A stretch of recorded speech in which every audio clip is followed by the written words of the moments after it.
Hey there, this is Love Coach Lynn, and today's video is about why my dating phase was my lowest point ever.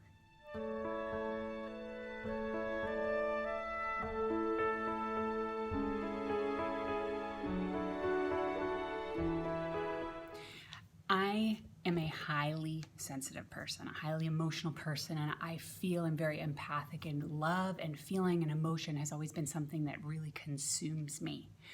And because of that, I have been really avoidant of anything superficial.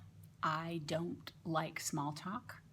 I don't like anything that is surface level conversation, acquaintances. I tend to be not super social in situations where I'm not going to develop deep friendships. I'm an all in or nothing kind of person. And that has been true for me in romantic relationship as well.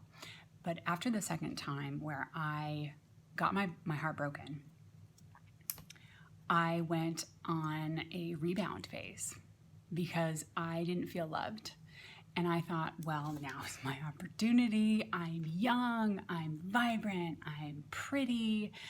I can date around. Now, in hindsight, I'm so glad I did because there was a ton that I learned. A lot that I learned. At one point, I was dating, seeing, meaning going out to places, so nothing serious, nothing physical at this point, 5 different people at one time.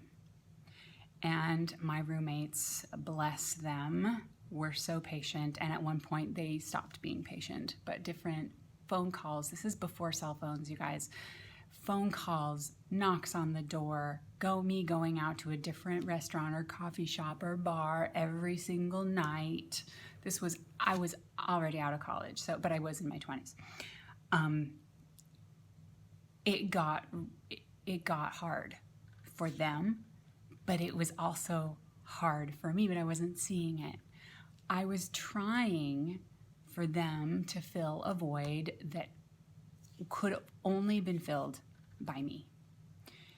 And I wasn't having it. I didn't want to go there. I didn't want to take responsibility for filling my own void. I am in no way saying that dating is wrong. In my experience, I was dating for the wrong reasons. Now, if I had been confident and clear and like I'm going out there all like I'm the bomb kind of thing, like I'm all in my stuff in a really good way, in a positive way, and I feel like I am going to call in maybe my soulmate, maybe just a really awesome person, that's one thing. But if you're going out there dating, like even if it's unconscious, like, oh God, I just got broken up with her. I just broke up with somebody and now I'm alone. I'm afraid to be alone, and who's gonna love me and who's gonna tuck me in at night and give me that kiss or other stuff, and who's going to be there to laugh with at a bar or restaurant or walk through the park or spend a day roller skating. I don't roller skate, but biking or skiing or swimming or hanging out. Who's going to be there? I need to find somebody right here, right now. With that energy, it's going to attract people who are going to take advantage of you, who are going to be needy, who are going to desire things from you and energies from you that feel icky. And it's the same goes with business, by the way. So if you are an entrepreneur as well, you know that desperate client seeking is actually quite repelling. So if you do find clients, they're not going to be the ideal client. So the same goes for dating. If you are confident in who you are and you're going out there knowing who you desire, the type of person you desire to be with, that's one thing. But if you're desperate dating, it's going to not be that fun of an experience, but it's also going to leave you even emptier, which is why I had that experience, which is why after some really bad experiences myself, I got to a place, that's another video, that I got to a place where I was like, I'm done. I'm done. I don't want anything to do with any kind of man, not ever again, but in the long-term, near future, right now, who knows how long, I'm done, except for my friends. I had 3 best friends who were males. They were okay, but anybody else, no. And that's the energy I put out.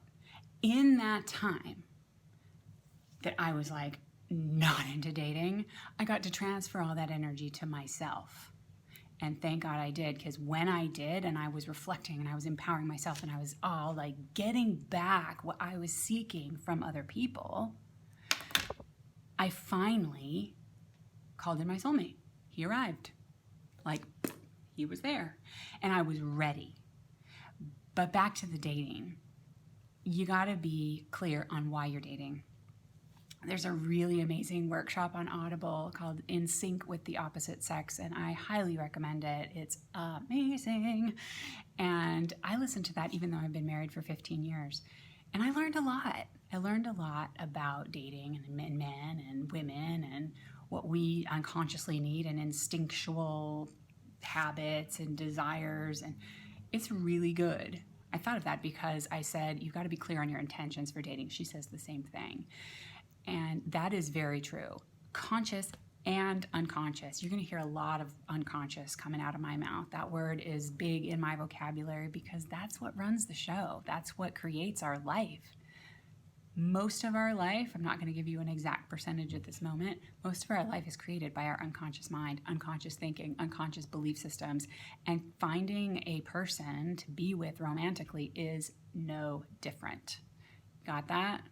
So that my experience of dating was a very low point in my life. I didn't desire to do it. Maybe you do, but if you do and it's fun, it can be really fun if that's what you want to do. If that's you, make sure you're really clear on the intentions and make sure you're in your power and you're not doing it to fill an empty void that only you can fill. Fill that void first, self-love all the way, baby, and then go ahead from there.